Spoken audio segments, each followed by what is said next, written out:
Can you imagine donors flocking to your nonprofit instead of you scrambling to find them?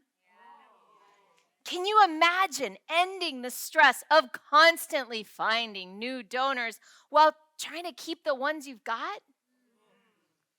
Marianne Dersch specializes in helping nonprofit organizations easily increase their influence to connect with new donors so they can raise more money without feeling rejected or pushy.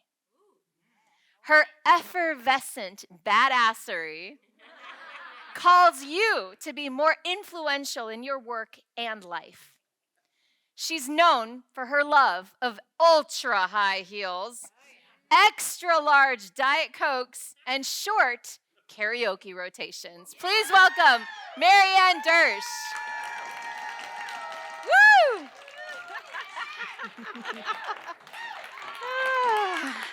Look at all the beautiful faces here. I am so excited to be here because I'm going to teach you my magic formula. It's a magic formula to allow you to easily convert anyone you meet into a long-term loyal donor for your organization. You'll never have to worry about marketing or fundraising again. Do you? Yeah? Yeah. I want to learn it too because I don't have that. I wish I did, because if I did, you would, and we wouldn't have to be here, would we? But you know what? Fundraising is tough, is it not? A mountain you climb every year. Where are we going to find that revenue, the unrestricted dollars that weigh us down? It's like that mountain we have to climb. And the reason that it can be hard is because we spend a lot of time trying to convince people to care about our organization. As nonprofit leaders, we buy into the magic formula myth. Like, if it's just one more email that says just the right thing, or one more coffee date that actually convinces them. One more, oh, let's do a gala. Let's try that. Wait, hold on, a run. That'll get it, right? And honestly, there is no magic formula. Bang. And what happens is we spend a lot of energy in fundraising, and it causes a lot of rejection, inefficiency. I mean, it's tough to get to hear no a lot, you know? So the thing is, when we try to pitch, sell, convince people to care, what we're doing is centering our organization. We're saying, we're amazing, you should fund us. We're not looking at the donor and the donor experience. We're missing that part of the equation.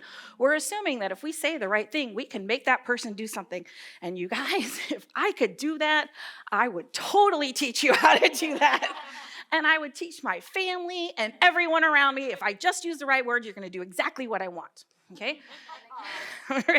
And my kids, my teenagers especially.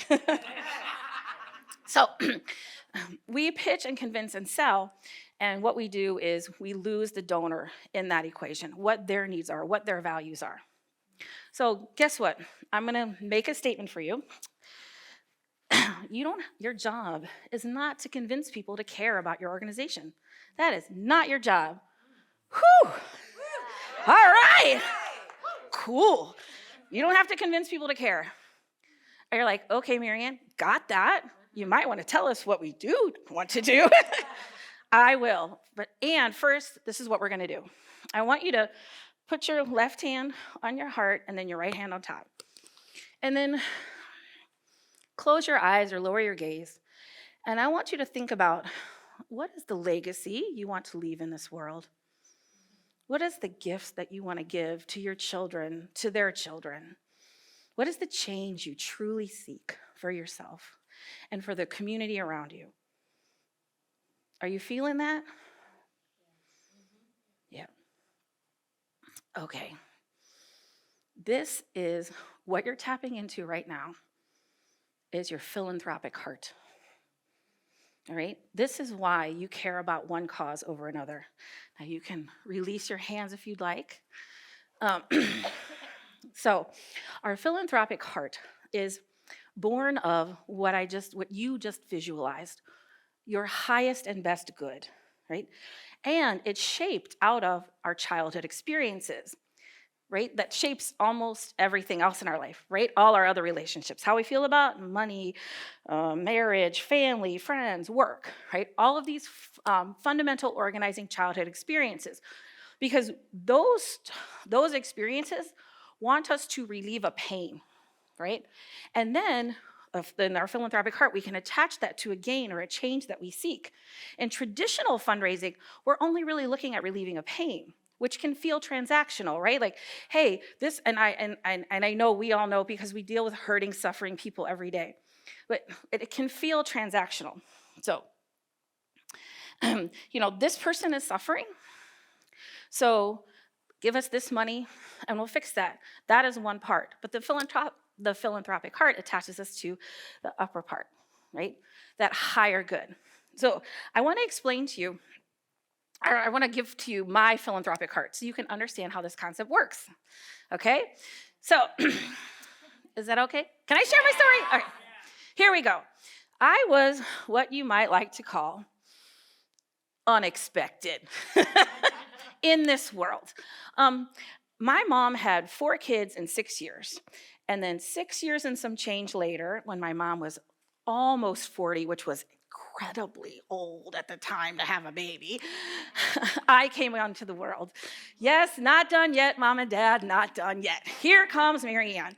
Now, my family had a lot of fun with this, and my dad gave me a nickname, and my nickname was Michelob, because he was a brand manager for Anheuser-Busch, of which Michelob was a product, and their tagline was the unexpected pleasure. And he said, my little Michelob. And he'd run my, and I thought it was funny until I got the joke. I was like, wait, I was unexpected? Like, it never occurred to me until I was like 4 or 5. Like, I was unexpected. Like, wait, no one wanted me? If no one wanted me, do I matter? What value do I have in this world? And from that experience, that really shaped who I became as a person. Now, the gift to all of this was I became incredibly empathetic, right? I really learned how to tap into those who felt left out or left behind or felt like they had no value, that maybe they were the mistake. And this now shapes my charitable giving. I give to organizations that focus on that, right? Not that I don't care about our unhoused brothers and sisters or people dealing with cancer or the environment. It just doesn't align with my philanthropic heart. And it's not just my philanthropy, my money, right, my treasure, but my time and talent too, because my husband and I adopted 3 kids out of foster care, and we fostered over the last 25 years more than 250 dogs and puppies. And yes, I have hardwood floors. So, yeah.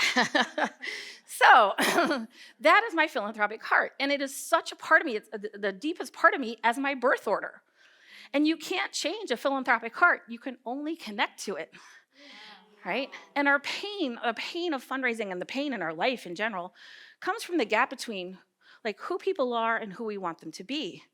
And in this model, in this system, we're really tapping into who people are, not who we want them to be. Because when we value them for who they want them to be, we're treating them like a human ATM. And I know we don't mean to, right? I know we don't mean, that's not our intention, but that's what it can feel like on the other side. So using the philanthropic heart system, now fundraising is easy because your job, all you have to do is connect with like philanthropic heart, and you can release everyone else. These are what I call the fantasy relationships. Those donors, those people that may have given once, maybe twice, but you keep going back, they're just not your people. They don't share your heart. Bless and release. Bless them, that's okay. And then you can take your time and energy to focus on creating a community based in philanthropic heart. And when you do that, right, now when you do that and you create this community, you're creating community of people who all want the same thing. We all want the same vision, not just to relieve pain, but to create a gain. And that creates a very powerful connection, because you're asking people not just to relieve a pain, but to give their assets with their highest and best values and beliefs. You're calling them into a higher version of themselves. And this is why the system is so amazing and why it can help you connect to people more easily and really create this community of support. One thing I like to say is people come for the cause, but they stay for the community. And this gives you a community of support, long-term loyal donors that will stay with you through anything, right? The pandemic, the recession, whatever's coming, they'll be there because they share your philanthropic heart. So for the rest of my time today with you, what we're going to do is build your philanthropic heart profile. So you can start connecting with those donors and raise all you want, need, and deserve to do your mission.